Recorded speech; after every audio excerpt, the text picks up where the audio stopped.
Vous souvenez-vous de cette chanson de 1974 ?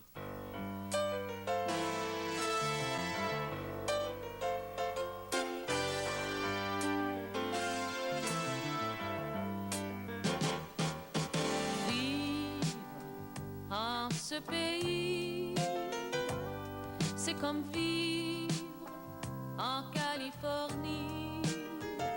La pollution, les mêmes autos, les mêmes patrons, les mêmes impôts, les petits, les gros, dans un même bateau.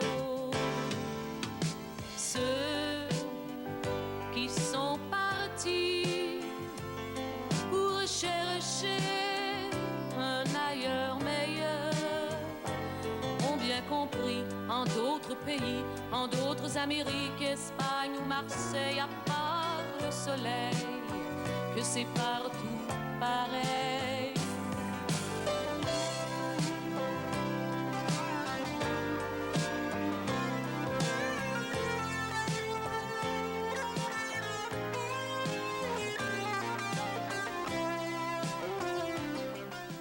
Jacques Godbout, vous êtes poète, romancier, essayiste, éditeur, cinéaste.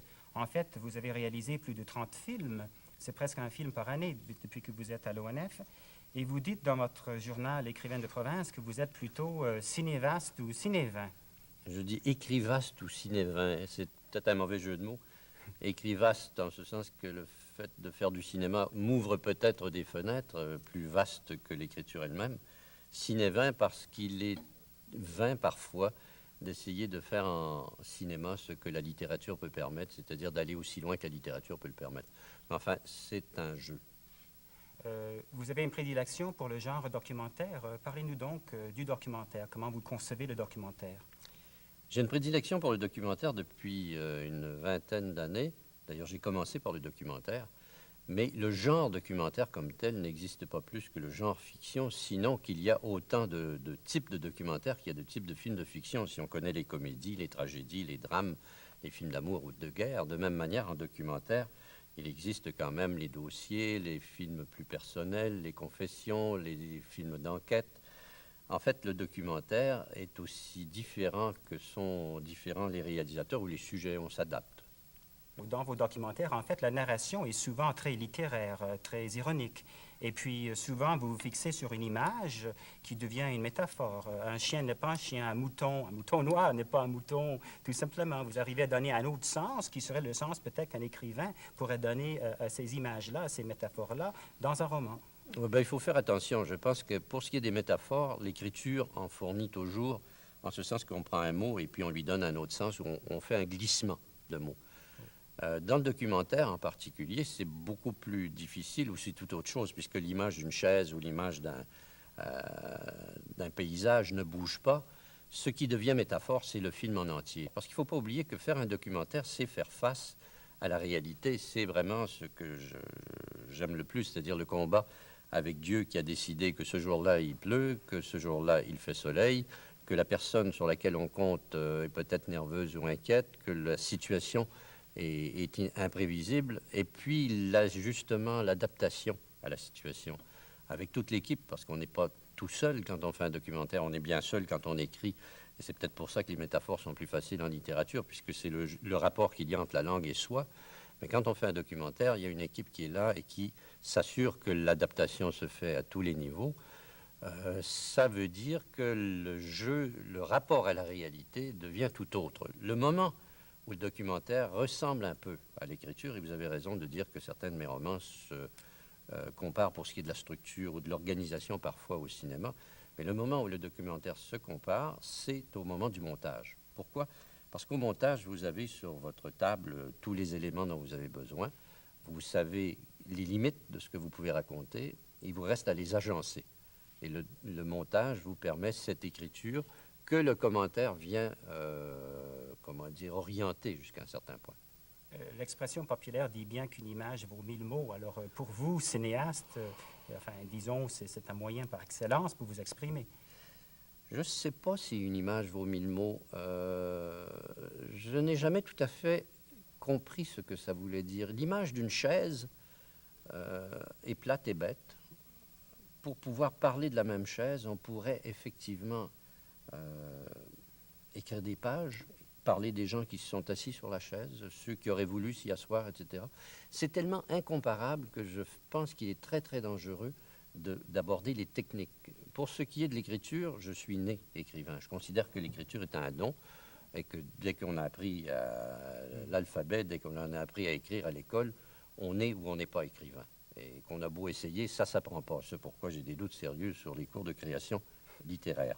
Mais pour ce qui est du cinéma, c'est un métier qui s'apprend sur le tas ou à l'école, mais c'est un long apprentissage qui est d'autant plus long qu'il faut respecter et reconnaître le talent des techniciens qui sont avec vous et qui connaissent et qui ont des réponses à vos problèmes. Alors, dans le fond, dans un cas, on peut naître écrivain, je ne pense pas qu'on naisse cinéaste. Dans vos romans et dans vos documentaires, il y a ce qu'on peut appeler un volet africain. Vous avez passé, je pense, 3 ans en Éthiopie. Oui, ça a été 3 ans essentiels. On peut voyager, on peut séjourner à l'étranger, ça n'est pas pareil. J'avais voyagé aux États-Unis, j'avais voyagé au Mexique, mais je n'avais pas séjourné. Séjourné en Afrique, j'avais traversé l'Europe aussi, mais je n'avais pas séjourné en Europe. Séjourner en Afrique, quand on a 20 ans en particulier, c'est ce qui nous marque parce que ça devient les rapports au monde et ça devient, comment dire, ce qui nous remonte en tête chaque fois que l'on réfléchit à ce qui s'amène par la suite dans la vie. Être près du désert, être près des montagnes, être près des gens qui sont à 1000 lieues et parfois à 1000 ans de vous. Puisqu'en Éthiopie, c'était plusieurs tribus, c'était plusieurs cultures. Ça m'a profondément marqué. Encore aujourd'hui, je parle la Mariña, si vous voulez. On peut dire que l'Afrique vous suit un peu partout. Évidemment, c'est le sujet de votre premier roman. C'est le sujet, enfin un sujet important dans d'autres romans, comme Une histoire américaine. Même en Californie, vous retrouvez l'Afrique. Oui, il y a plus étrange que ça. Quand je suis rentré à l'Office du film, c'était pour faire des adaptations en français de films anglais. Et le premier film que l'on m'a demandé d'adapter, c'était Marée au Ghana, qui évidemment se passait en Afrique. Mais le premier film auquel j'ai travaillé vraiment et que vous avez retenu, je crois, c'est Rose et Landry, qui se passe en Côte d'Ivoire et qui nous présente un personnage à la recherche de son passé et de son présent. C'est quand vraiment j'étais en France 3 ans, éloigné 3 ans de ma grand-mère, de ma mère, j'ai commencé à réfléchir. Et en toute honnêteté, je m'aperçois que ma grand-mère, je l'ai toujours aimée, et que tout ce que j'ai pu même penser de mal à propos d'elle, c'était sous l'influence de quelque chose. Et j'ai jamais voulu rejeter mon passé.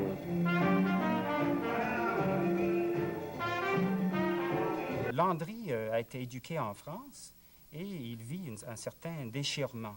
Et il nous parle à un moment donné de sa grand-mère. Et en fait, la grand-mère est pour Landry un symbole essentiel d'appartenance et de fidélité. Ben, je ne pense pas qu'on ait beaucoup d'efforts d'imagination à faire pour comprendre qu'un Africain, par exemple au University College où j'enseignais à Addis Abeba, le bibliothécaire qui était là et qui était un bibliothécaire aussi compétent et raffiné qu'on peut en avoir dans toutes les universités canadiennes, était né dans une toukoul, c'est-à-dire dans une maison de terre. Ses parents ne savaient ni lire ni écrire et sa grand-mère, effectivement, appartenait à une culture tout à fait autre que la culture européenne. Le drame qui se passait, c'est que jamais ce bibliothécaire n'osait nous présenter ses parents de même manière que Landry, quand il retrouve sa grand-mère, ça va très bien, mais de là à pouvoir retrouver les gestes de son enfance, pouvoir se réaccorder à son univers, c'est vraiment un drame. On l'a changé de civilisation, comme on a changé sa petite amie Rose de civilisation.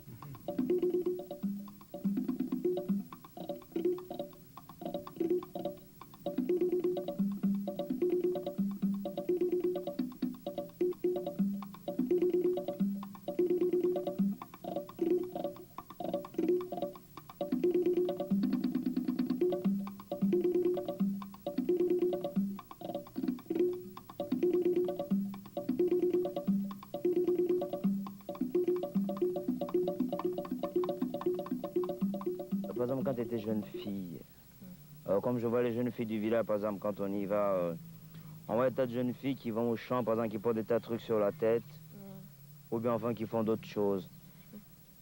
Est-ce que toi, par exemple, tu es capable Mais oui. Si on te demandait, porte ce panier-là sur la tête, est-ce que tu pourrais le porter d'une façon normale Mais oui, mais tu vois, même quand je reviens du champ, c'est pas ma grand-mère qui porte la cuvette, c'est moi. Toi Oui. Tu portes pas ça sur la tête quand Mais même. si, c'est vrai, je t'assure. Non, sans blague. Si. Moi, ça m'étonnerait fort. Bon, tiens, je te parie que je porte cette bouteille. Tu veux qu'on essaie? Ouais, je veux bien que tu essaies pour voir. D'accord. Mais je te préviens que si tu laisses tomber la bouteille, je te fais boire toute l'eau qu'il y a là-dedans. D'accord. Évidemment, si tu laisses tomber, ça m'étonnerait fois qu'il y ait de l'eau. Tu vois? La bouteille d'eau minérale devient peut-être symbolique, mais en fait, ce qui se passe, c'est que ce sont ces gestes, justement, du quotidien, qui sont ceux qui nous sont les plus familiers, mais qui sont ceux à propos desquels on se pose des questions. Dans le fond, changer de civilisation, c'est immigrer. Et même quand on retourne dans son pays, comme ça arrive à ces gens-là, ils émigrent dans un pays. Immigrer, qu'est-ce que c'est? C'est passer son temps à se demander pourquoi. Pourquoi je dois me promener avec une bouteille sur la tête et non pas dans un panier? Pourquoi est-ce qu'on ouvre la lumière comme ceci et non comme cela? Ça n'est pas facile pour eux, c'est pas facile pour les jeunes Africains, c'est pas plus que pour les jeunes Asiatiques. Le mélange aujourd'hui des cultures et des civilisations pose des questions sérieuses. On a par exemple les journalistes que nous sommes parfois, ou enfin les téléspectateurs ou lecteurs de journaux, quand on reçoit des nouvelles de l'étranger, on les lit, on les entend, mais à travers nos grilles. De même les Africains. Ben, justement, ça nous permet de passer à un autre film dont le titre est Distorsion. Et ici, enfin, c'est un film africain, si on veut, mais vu sous un autre angle. Il s'agit d'une équipe de journalistes africains, des stagiaires, je crois, qui viennent filmer le Québec pour les Africains. Oui, chaque année, on a au Québec la visite d'une vingtaine ou d'une trentaine de journalistes, presse écrite, radio, télé. Et chaque année, ils viennent apprendre la façon dont nous faisons de l'information, ce qui me paraît parfois ridicule, mais enfin, ils viennent apprendre ici. Cette année-là, je les ai rencontrés, je leur ai demandé de faire des reportages sur nous. Alors, ils en ont fait un, par exemple, sur les vieillards, mais il y a celui sur le baseball qui est probablement révélateur. Est-ce que ça t'apparaît un sport compliqué? Je vois pas tellement comment... au départ, je vois des gens qui courent, je vois monsieur qui tient un gourdin et qui va taper sur une balle. Et vraiment, je comprends rien. Tu les trouves un peu ridicules, ou? Enfin, je trouve un peu bizarre de voir les gens courir autour du terrain comme ça, sans savoir exactement ce qu'ils cherchent. OK, laissez faire la côte, les gars, laissez faire la côte. C'est bon, les gars! C'est bon, les gars! C'est bon, les gars! C'est bon, les gars! Il a faire pas avec ses mains, cette balle-là. Une petite bête. Paul Massaga a 32 ans. Il est camerounais. Journaliste à la radio, c'est un adepte du soccer. Il ne connaît rien au softball, mais il est prêt à s'y essayer avec un gourdin.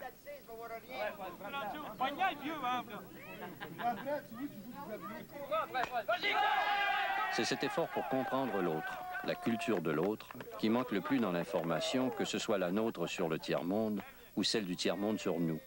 Nous qui écorchons le français, mangeons américain, exploitons le sexe et répandons la drogue, tout en abandonnant nos vieillards, selon le bilan de nos amis africains. Le plus difficile, évidemment, c'est de s'assurer que les préjugés que l'on a les uns vis-à-vis des autres ne nuisent pas au rapport de culture. Et les préjugés, bon, ben, ils sont... Nous, on regarde les Africains et on se dit, quelle étrange façon de se comporter, quelle étrange façon cet homme a 6 femmes. Mais parfois, le regard des Africains sur nous peut être tout à fait différent. Ben, par exemple, ça m'a beaucoup frappé. Un des reporters africains, il se promène rue Sainte-Catherine. La première chose qu'il frappe réellement, c'est les boîtes topless. Il pense que voilà, la femme québécoise, c'est celle-là. C'est pas celle-là?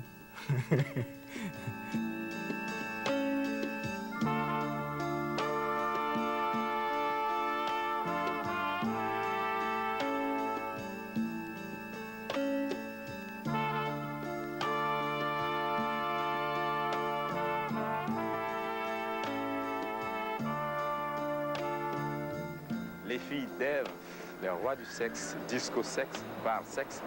En réalité, vous prenez un mot auquel vous ajoutez Ève au sexe et vous avez une boîte de danseuses nues qu'on appelle ici topless, certainement pour respecter le bilinguisme canadien.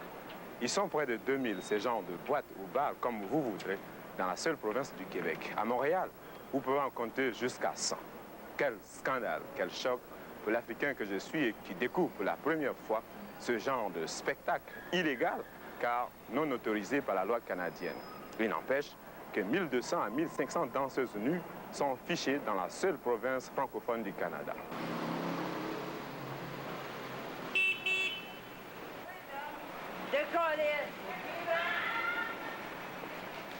Mathurin Yao Saki a 27 ans. Il travaille en Côte d'Ivoire. C'est l'un des rares journalistes africains que nous ayons rencontrés qui admire notre modèle de société capitaliste. Et toi, ça t'allait? Oui, ça va. Ouais. Oh. OK, on va finir ça. Je suis habitué à ce genre de Ah oui? Le deuxième volet dans vos romans et dans vos documentaires, c'est ce que j'aimerais appeler le volet américain, ou bien la tentation américaine. On sait très bien qu'il y a des millions et des millions de Franco-Américains d'origine québécoise. Il y a peut-être même plus de Franco-Américains d'origine québécoise que des Québécois francophones. C'est certainement à l'origine, si on veut, de cette fascination que vous avez envers... Ouais, du côté des chiffres exacts, je pense qu'on dit qu'il y a 12 millions de francophones d'origine en Amérique du Nord, dont 6 millions habitent le Québec et les autres ont plus ou moins se sont noyés dans le grand tout américain. Mais la tentation américaine, c'est ce qu'il y a de plus fondamental. Il ne faut pas oublier que nous sommes des Américains. Nous ne sommes pas aux yeux des Amérindiens, nous sommes des Européens, mais en réalité, nous sommes des Américains. Nos ancêtres ont exploré le pays, ils ont exploré jusqu'au Mississippi, jusqu'aux Rocheuses, il y a bien longtemps que l'idée de se promener en français dans l'Amérique nous appartient. Alors, ce rêve américain, il est toujours derrière nous. Qui n'a pas un oncle américain, qui n'a pas une tante américaine quelque part? C'est ce rêve américain qui probablement avait tiré, par exemple, Ernest Dufault, qui était un garçon qui habitait Saint-Nazaire au Québec et qui un jour est parti vers l'ouest. Us cowboys know better. Ça n'empêche pas le cinéma de présenter les voleurs de chevaux comme des individus cruels, sans scrupules, mighty dangerous. Well, no. Le voleur de bétail, c'est souvent un jeune cowboy qui a faim et qui s'est laissé entraîner. That's all.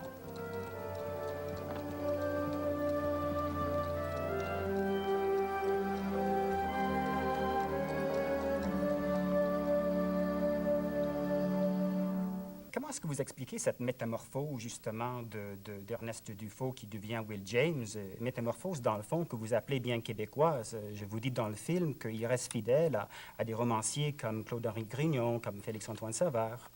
La métamorphose vient du fait que, vivant en immigré dans l'Ouest, et ça n'est pas facile de devenir cow-boy.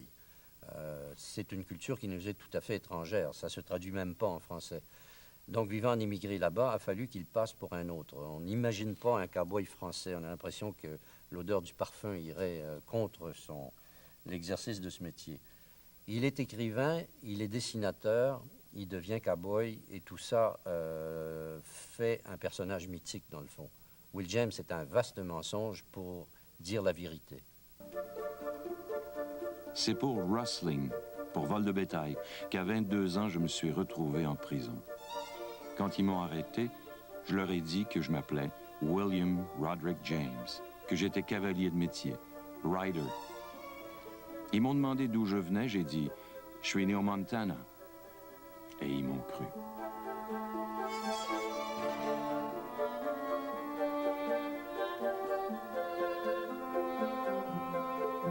Quand je suis sorti du pen, j'ai tout relaté dans Lone Cowboy, My Life Story, un livre que j'ai illustré moi-même. Et c'est devenu un best-seller. Je raconte mon enfance avec les loups et les chevaux, ma vie de cowboy solitaire, mes vagabondages d'un ranch à un autre.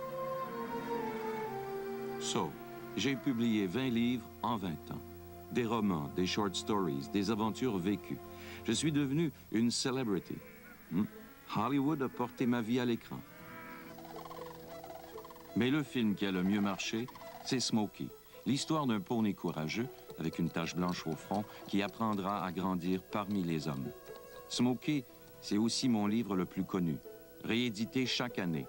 En 1927, il m'a valu la Newbery Medal, le grand prix de littérature pour la jeunesse. Will James a fait répandre ses cendres sur son ranch afin que ses chevaux puissent s'en nourrir. Vous dites là qu'il s'agit certainement d'une astuce de romancier. Qu'est-ce que vous vouliez dire par ça? C'est-à-dire que l'idée de pouvoir se réincarner, c'est quand même ce qui nous fait parfois écrire.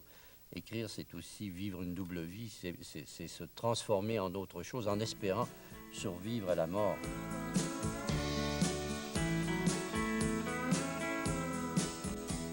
Le 3 septembre 1942, Will James meurt d'une cirrhose dans un hôpital de Hollywood. Il a demandé à être incinéré.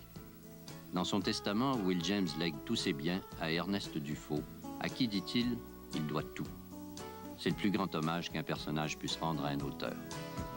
I remember up on Dead Man Creek back 30 years and more. I hired out breaking coats which I've never done before. Just a city kid, I asked myself now, what would Will James do? And you know it was the damnedest thing, but it kinda got me through. And his race towards the sunset was the high lonesome kind. Le 23 septembre, à 2 heures de l'après-midi, pour qu'il en soit fait selon ses volontés, les cendres de Will James sont répandues dans le ciel de Billings, Montana, au-dessus de ses terres, pour que les chevaux s'en nourrissent. C'est une idée de romancier qui croit qu'il peut se réincarner à volonté. If whiskey was his mistress, his true love was the West. Vous dites dans le film, et je cite, Will James était non seulement un grand documentariste, drôle d'emploi, mais aussi, avant la lettre, un écologiste forcené. Il voulait reconstituer le paysage comme l'avaient fait pour la première fois les premiers cavaliers. Oui, Will James est un homme qui s'est tourné vers le passé. C'est certainement pas un homme d'avenir. Et s'il y a un rêve américain, il y a le rêve américain technologique qui est celui qu'on trouve en Californie. Mais dans le cas de Will James, c'est un regard vers le passé. De la même manière que lorsque l'on voit dans un de mes documentaires Norman Williams, lui veut devenir l'Amérindien et devient l'Amérindien, c'est aussi un retour vers le passé. C'est un retour vers la spiritualité à laquelle la technique ne nous amène pas. Dans le fond, devenir américain, c'est soit aller vers la frontière ancienne, soit aller vers l'avenir. Oui, justement, pour parler des Amérindiens, vous avez tourné un très beau film, un court film, dans le fond, Le monde va nous prendre pour des sauvages, où il s'agit d'enfants Micmac. En fait, le vrai sujet, je pense que c'est le plastique, non? Non, le vrai sujet, c'est l'art. Ce film est l'occasion... À l'occasion de ce film, j'ai rencontré Norman Williams. Mais c'est un film sur les enfants et sur les œuvres d'art.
Il y a aussi la Californie, c'est un autre État tentateur, si on veut. Oui, mais la Californie, c'est autre chose. La Californie, ça serait justement l'avenir. Alors que Will James choisissait le passé dans le Montana, les gens de la génération qui m'a suivi, ceux qui n'allaient pas en Europe, ont choisi d'aller vers la Californie où ils étaient attirés par tout ce qui touchait au corps, le jogging, le soin la santé, ça annonçait l'écologie aussi. Aujourd'hui, peu importe où vous placez la caméra, vous trouvez un jogger dans l'objectif. Ce garçon, par exemple, court le matin dans un parc à Montréal. Il court pour lui-même, pour être en forme, pour avoir un corps en santé, comme dans l'armée. On dit que cette pratique est apparue dans les rues de Los Angeles au cours des années 70. Depuis, elle a fait le tour du monde. C'est l'une des manifestations visibles de l'influence de la côte ouest sur notre culture traditionnelle. De plus en plus, souvent sans le savoir, des milliers de Québécois vivent au Canada, comme s'ils étaient en Californie. Lire vos romans, regarder comme en Californie, ça me fait penser que les Québécois sont peut-être les étrangers les mieux californisés du monde. Il y a certainement une ressemblance étrange entre les deux extrémités de l'Amérique. Dans tous les cas, nous sommes face à la mer, mais dans un cas, nous sommes plus proches de l'Europe, eux plus proches de l'Asie, donc avec des tentations extérieures. Et c'est l'influence asiatique qui l'emporte chez eux, l'influence européenne chez nous. Mais l'idée de tout tenter pour renouveler le genre, renouveler l'Asie ou renouveler l'Europe, c'est certainement ce qui s'offre à nous. Vous nous parlez aussi du nouvel âge, et puis même l'expression nouvel âge, ça fait pas mal religieux. Enfin, vous décortiquez un peu le phénomène dans votre film. Écoutez, la religion catholique étant disparue dans les années 60, il fallait bien que quelqu'un, quelque part, remplace ça par des massages ou autres messages du genre. Depuis les années 60, la Californie a donné le ton. La plus récente mode est aux soins du corps. Il ne s'agit pas de parure, mais de technologie. C'est un business de 30 milliards de dollars en Amérique du Nord.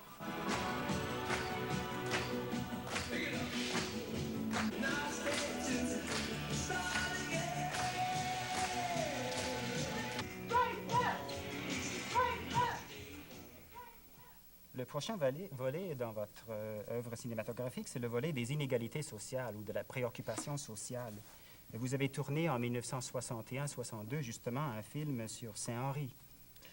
Saint-Henri, à Saint-Henri le 5 septembre, c'était un film collectif. C'était la première et peut-être dernière grande aventure des francophones de l'Office national du film qui se sont tous retrouvés pendant 48 heures dans un quartier. Mais c'était aussi une aventure d'origine littéraire puisque nous sommes allés là, puisque Gabriel Roy avait écrit Bonheur d'occasion se situant à Saint-Henri.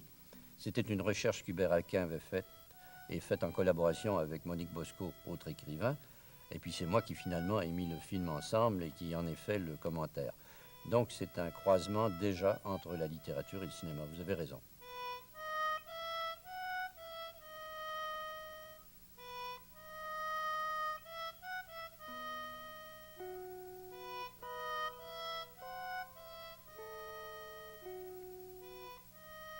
Il est 6 heures, nous sommes le 5 septembre. Nous avons choisi ce jour au hasard pour envahir Saint-Henri, quartier ouvrier de Montréal.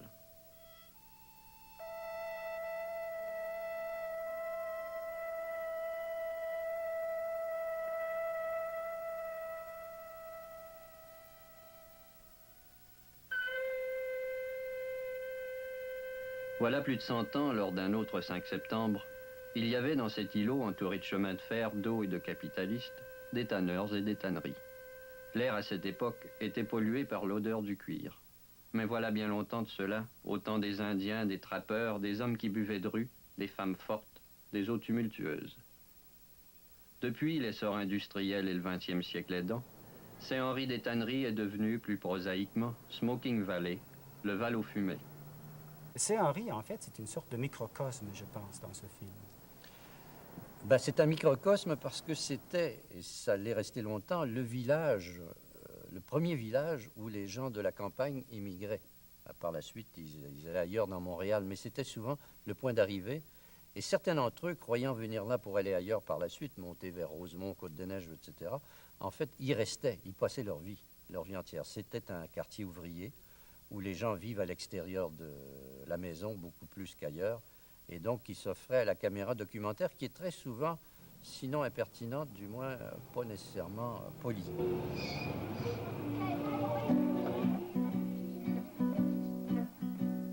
Avec le CPR qui gueule son cafard, en arrière du quartier, crachant de la fumée. On se croit en enfer, et les grincements de fer de l'époque moderne nous refoulent dans les tavernes. On oublie sa misère devant un verre de bière qu'on achète à crédit à Saint-Henri. Une dizaine par famille, plus vite que plus tard, les plus vieilles à l'aiguille reprisent les gueulards. On poussait qui mieux mieux, imitant le plus vieux, et aussitôt qu'on peut, on s'efface des lieux. Un peu d'éducation, mais manquant d'affection, on devient des endurcis à Saint-Henri. On se marie à 20 ans, aussitôt des enfants, mais comme c'est trop vite, la misère et sa suite s'installent dans un salon, au grand comme selon ce que l'union pourra obtenir par contrat. Si les prix montent encore pour mener barque à bon port, elle travaillera aussi à Saint-Henri.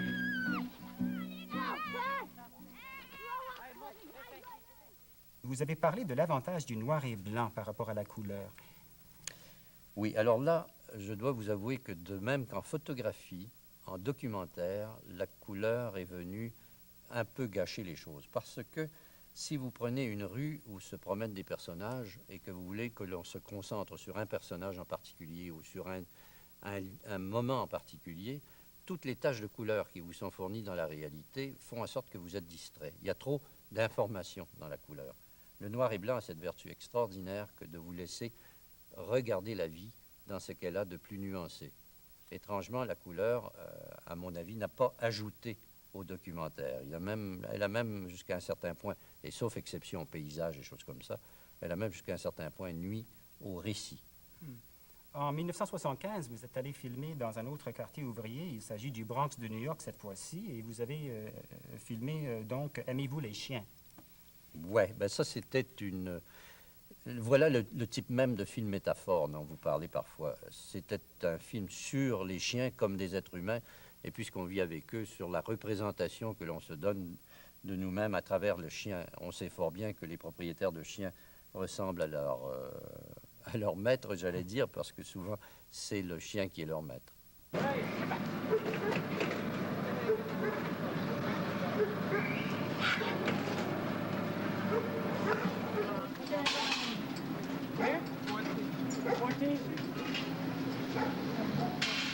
Comme le chien urine pour délimiter une ville qui ne lui appartient pas, les enfants des ghettos couvrent de signes secrets les wagons du métro de New York. Ils clament ainsi, peut-être, leur droit sur un territoire qui leur échappe.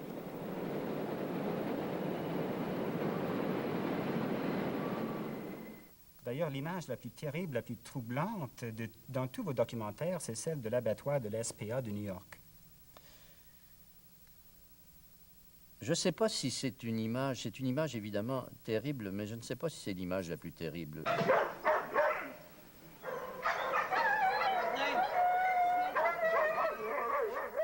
Depuis plus de 24 heures, ces chiens new-yorkais attendent un maître qui leur permette d'accéder à l'abondance. Personne n'est venu. Seuls et sans pouvoir d'achat, ils entreront malgré eux dans le cycle de la consommation. On en fera des engrais, de la moulée, de la colle, du savon et des produits de beauté.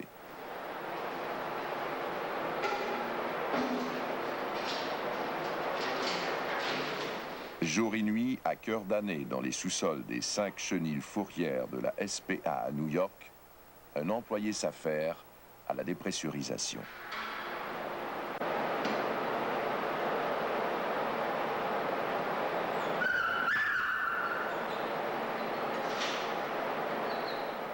On a créé le chien à notre image et à notre ressemblance. Faut-il s'étonner qu'on le traite finalement comme un chien?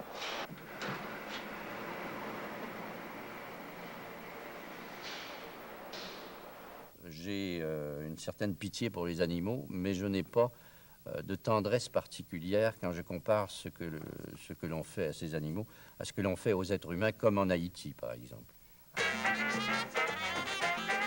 En Haïti, 50 familles étendues concentrent entre leurs mains près de la moitié des richesses du pays.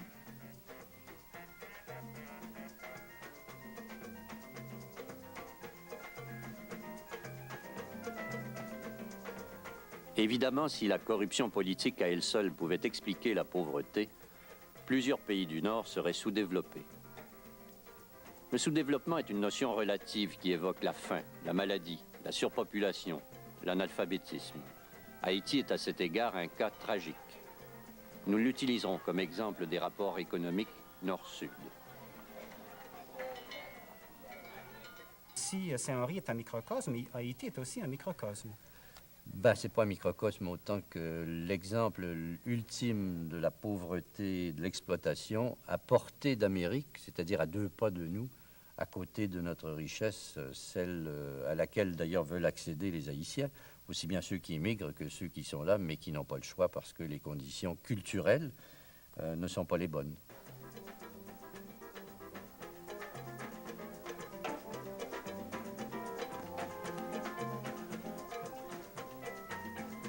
Dans les pays du Sud, l'écart entre pauvres et riches défie l'imagination.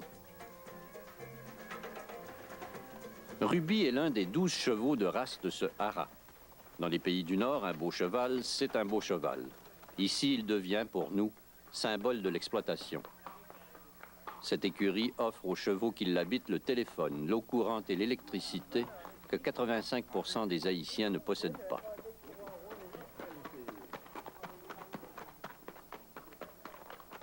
Dans le film, on vous voit sur le balcon de l'écurie en train de regarder Ruby. À quoi pensiez-vous à ce moment-là? Je pensais probablement à l'injustice fondamentale, non pas que Ruby représentait par rapport aux Haïtiens, mais à l'injustice fondamentale du fait que si vous naissez à telle date, à telle époque, vous héritez de toute une situation à laquelle vous ne pouvez souvent rien changer. J'aurais pu naître, vous auriez pu naître en Haïti, haïtien plutôt. Dans le fond, tout ça, c'est une question de hasard. Et j'ai toujours été fasciné par cette dimension. Le tourisme est une autre métaphore du monologue Nord-Sud et Florian Sauvageau et vous-même, vous en faites le constat dans le film, justement. Oh mon Dieu, le tourisme, c'est probablement la pire industrie que l'on ait mis sur pied avec notre richesse, parce que s'il y a une façon de détruire un pays, c'est non pas d'y aller en touriste, mais bien d'y être attendu en touriste. Le tourisme, dit-on, enrichit les pays pauvres et favorise les échanges culturels.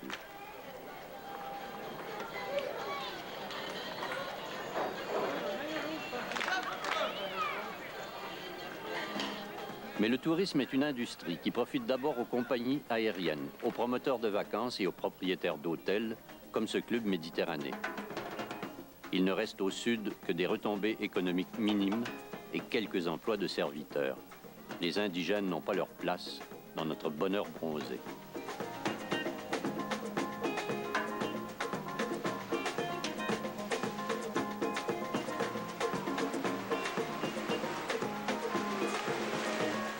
Les pêcheurs deviennent vendeurs de tableaux et les échanges culturels se limitent au marchandage.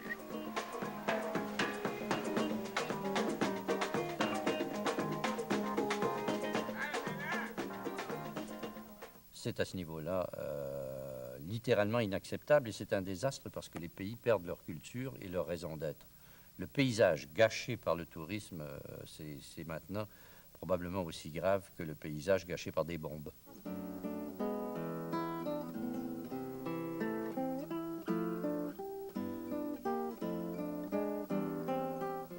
À la fin du film, nous sommes dans une cour d'école d'Haïti et une religieuse québécoise demande en créole aux écolières de chanter l'hymne national, l'hymne sur la perle des Antilles. C'est un épisode, encore une fois, avec beaucoup de signification, une ode en quelque sorte qui fait réfléchir.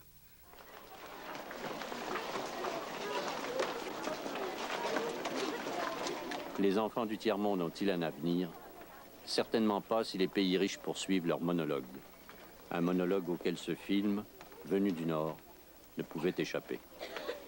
Bon, vous avez le drapeau, là. Nous allons chanter l'hymne national comme quoi que nous bien. Nous aimons patrie, nous. Pas vrai? Nous patriotiques, vrai, tout bon vrai. Nous contents, pays nous belles. Pas vrai? Nos belles pays. Comment les pays, nous? Haïti. Mais comment les nous encore parce que belles? le pays du soleil. Bon, alors pour les aïeux, pour la patrie, ou bien pour le drapeau, pour la patrie, mourir est beau. Pour le drapeau, pour la patrie, mourir est beau, mourir est beau. Notre passé nous crie, et la manière rire. Mourir est beau, pour le drapeau, pour la patrie. Mourir, mourir, mourir est beau, pour le drapeau, pour la patrie. Le dernier volet, c'est le volet que j'aimerais appeler le Québec politique. Et bien sûr, l'exemple le plus éloquent, c'est le mouton noir. Et là, ici, vous portez votre regard sur un certain lac de la Gatineau. Aujourd'hui, à 2 semaines de l'échéance, l'accord de Mitch est remis en question. L'histoire se répète.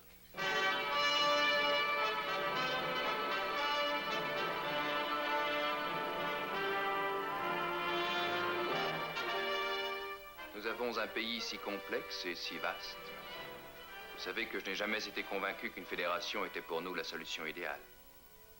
C'était l'occasion extraordinaire de voir à quel point la politique et le politique évoluent à une vitesse petit v. Et je continue de croire que le pouvoir doit être placé au centre et non disséminé partout. Je veillerai à ce que le pacte que nous avons fait avec Brown il y a 3 ans soit respecté. J'ai engagé toute ma carrière, mon honnêteté et mon honneur sur le respect de ces clauses, et rien n'y sera changé. Bonsoir, ici Bernard de Rome à Ottawa. Nous attendons l'arrivée du premier ministre Mulroney qui doit venir rendre public le contenu du... Vous utilisez la technique du film dans le film souvent dans vos films. Je pense par exemple au documentaire que vous avez fait sur Hubert Aquin, où on voit Aquin en train de jouer dans un film d'espionnage.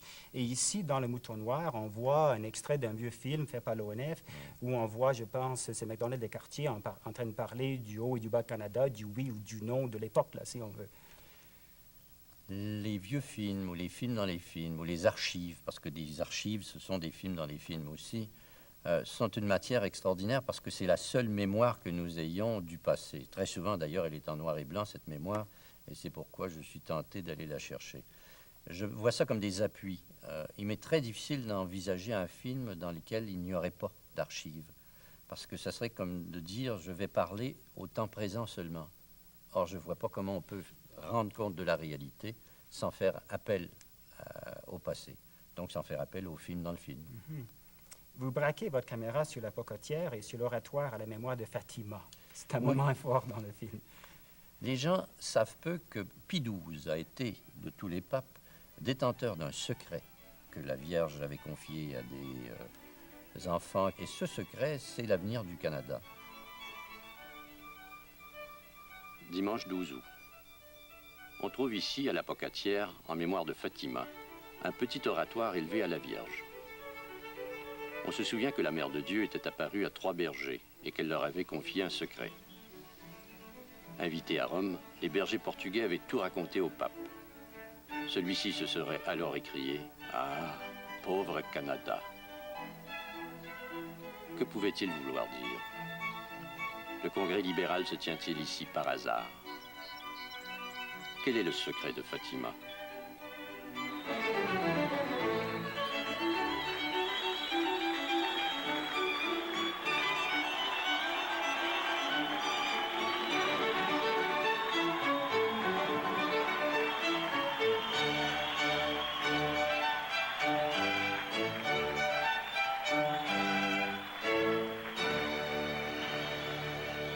La scène culminante dans ce film, c'est l'arrivée de Jean Chrétien en avion au Nouveau-Brunswick, un exemple d'un parachutage dont se délecte l'écrivain Herménégilde Chiasson. Oui, Chrétien, c'était quand même l'opposition en un sens. Il est celui qui a aidé à rapatrier la Constitution dans les années 80. Il est donc l'ennemi numéro 1 de l'Assemblée nationale québécoise. Pourquoi Jean Chrétien s'amène-t-il en Acadie cet automne? C'est pour se faire élire, parce qu'il faut absolument qu'il rentre à la Chambre des communes, étant donné que Mulroney l'a un peu bravé de se faire élire. Alors, il cherche un siège. Au Québec, il est refusé, comme tu sais, par 4 Québécois sur 5.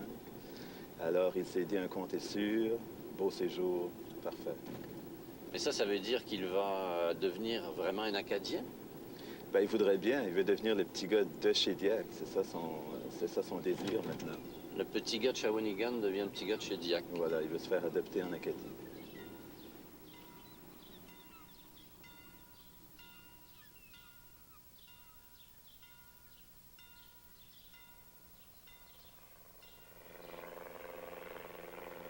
Je ne prétendrai pas aimer Jean Chrétien. Ses discours et son accent m'horripilent. S'il devient Premier ministre du Canada, j'émigre. Par contre, j'aime beaucoup l'écrivain et cinéaste Herménégilde Chiasson. Ses discours et son accent me ravissent. Par hasard, ces jours-ci, Chiasson fait un film sur le chef libéral. Oui, c'est ça, faire un film sur Chrétien, mais c'est un peu un prétexte aussi, parce que la campagne de Chrétien, ça va générer beaucoup de débats ici. Et finalement, Chrétien sert un peu de fil de conducteur et tout ça. Et quel va être le premier plan du film? C'est son arrivée, évidemment, avec l'avion qui descend du ciel, parce que c'est un petit peu un envoyé, Chrétien. C'est quelqu'un qui est parachuté. Alors, les parachutes, ça tombe du ciel. Alors, ça va être ça le premier plan du film. Et la bande sonore? Minuit chrétien, c'est l'heure solennelle où l'âme de Dieu descendit jusqu'à nous. L'âme de Dieu.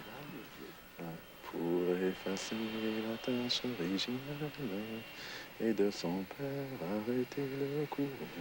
Le monde entier tressaille d'espérance en cette nuit qui lui donne un sauveur. Peuple à genoux. Ah oui, là, tous les ténors se faisaient aller, là. Et surtout que l'élection a lieu le 10 décembre, en pleine période de Noël. Question indiscrète, Jacques Godbout, Jean Chrétien est devenu Premier ministre. Pourquoi n'avez-vous pas émigré? Parce qu'il est beaucoup plus difficile d'immigrer qu'on le croit. Mais deux raisons. La première, les Québécois ont voté contre Jean Chrétien, c'est le Bloc québécois qui a été élu. Et si le reste du pays est capable d'accepter un bouffon, on n'est pas obligé, nous, de s'y soumettre, d'une part. D'autre part, immigrer, vous savez que les pays officiels d'immigration sont dans l'ordre l'Australie, la Nouvelle-Zélande, les États-Unis et le Canada. Bon, l'Australie, la Nouvelle-Zélande, je ne vais pas retourner dans le bois. Les États-Unis, c'est à côté. Le Canada, j'y suis déjà. Alors, les autres pays n'acceptent pas d'immigrants. Ne nous illusionnons pas. Je pense que quelqu'un voulait absolument que je reste ici. Mais il est possible d'émigrer dans sa tête. Peut-être que c'est là que vous avez émigré. Non, je préfère transformer les choses patiemment jusqu'à ce qu'il ne soit plus nécessaire d'émigrer. Jacques Godbout, merci de m'avoir accordé cette entrevue. Je sais que vous êtes en train de tourner un film sur des fantômes des plaines d'Abraham. J'ai hâte de voir ce film dans quelques mois, j'espère. À condition que les fantômes ne vous effraient pas. Merci. Vivre en ce pays, c'est comme vivre en Californie. La pollution, les mêmes autos, les mêmes patrons, les mêmes impôts, les petits, les gros, dans un même bateau.